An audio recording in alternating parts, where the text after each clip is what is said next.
Live, local, breaking news. This is WYFF News 4 at 6 in high definition. When Americans are attacked,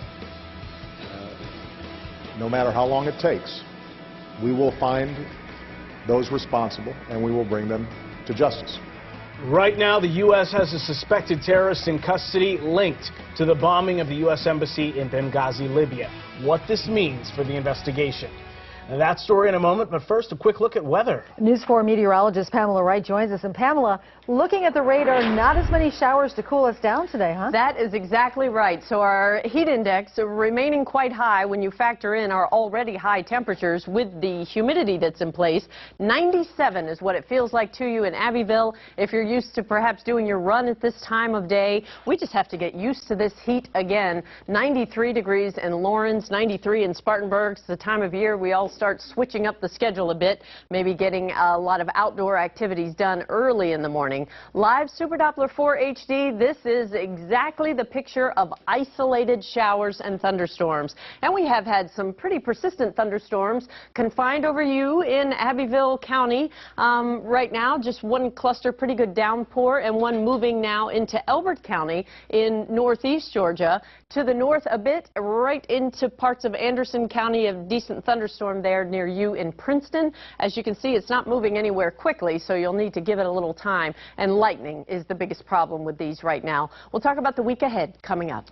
Pamela, thank you. Major international news with upstate connections today. A top suspect in the Benghazi attack was captured and is now in American custody. Almost 2 years after 4 Americans were killed in the attack on the U.S. Embassy in Benghazi, Libya, a top suspect, labeled as the ringleader, is now in American custody.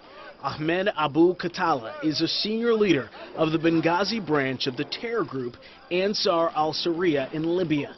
President Barack Obama said Khattala will now face the full weight of the American justice system. We talked to Senator Lindsey Graham this afternoon by phone. Khattala was one of the leaders of the attack on our consulate at Benghazi. He has been given media interviews for almost 2 years now, and I'm glad we nabbed him.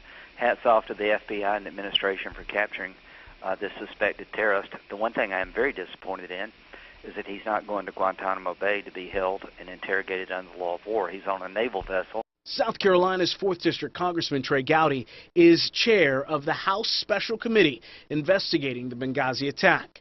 House Speaker John Boehner appointed Gowdy to the position at the beginning of May.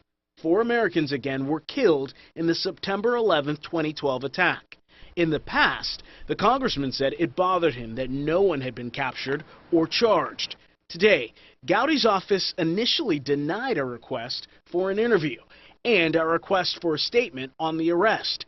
But a few hours later, we were sent this from the chairman. I applaud our military and law enforcement officials for apprehending this terrorist and look forward to learning more information about this operation. End quote.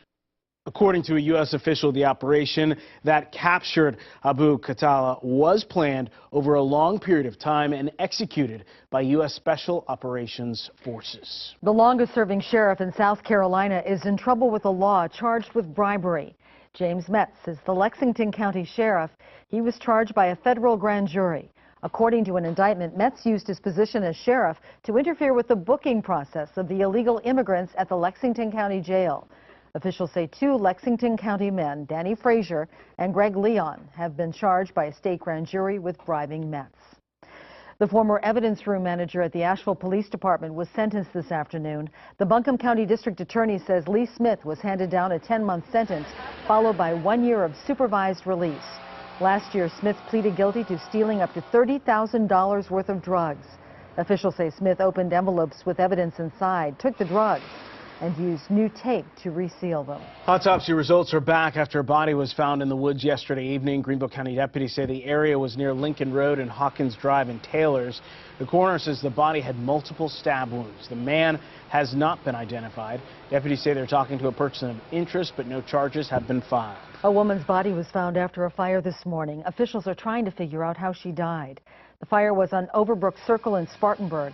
Investigators say a passerby reported the fire just before 12:30 this morning. Officials don't know if 63-year-old Willie Gray died before or after the fire started. An autopsy was performed, but the coroner says he's waiting for more test results. Deputies tell us they've made an arrest in the theft of a REWA truck, but they're still looking for a second suspect. REWA is short for Renewable Water Resources. The theft happened at the REWA facility on Lakeside Road back on May 27th. Two people took the truck from employees using a shotgun. The truck was found shortly after in Anderson County.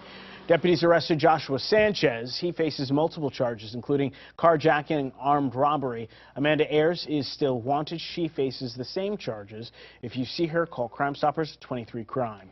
Gaming machines were confiscated today in Travelers Rest. Police tell us the machines were on North Poinsett in the Willis No. 1 convenience store. 2 machines were taken. Officers say one of them was in plain sight. The other was hidden. Investigators say people were getting paid if they won games. Now, the store is still open. Police say SLED is putting together a case, and charges are expected in the coming weeks. Officers say penalties stem from a $500 fine up to 30 days in jail. A brother and sister are charged in a case involving more than 50 dogs being rescued. Rutherford County deputies say Dean and Barbara Upchurch face dozens of charges of animal cruelty. Deputies say the two admitted to owning the dogs. The sheriff's office tells us there were 52 dogs rescued, seized, or surrendered on June 11th and the 12th. Investigators say the dogs were taken from 3 locations in Rutherford County and 1 location in Cleveland County.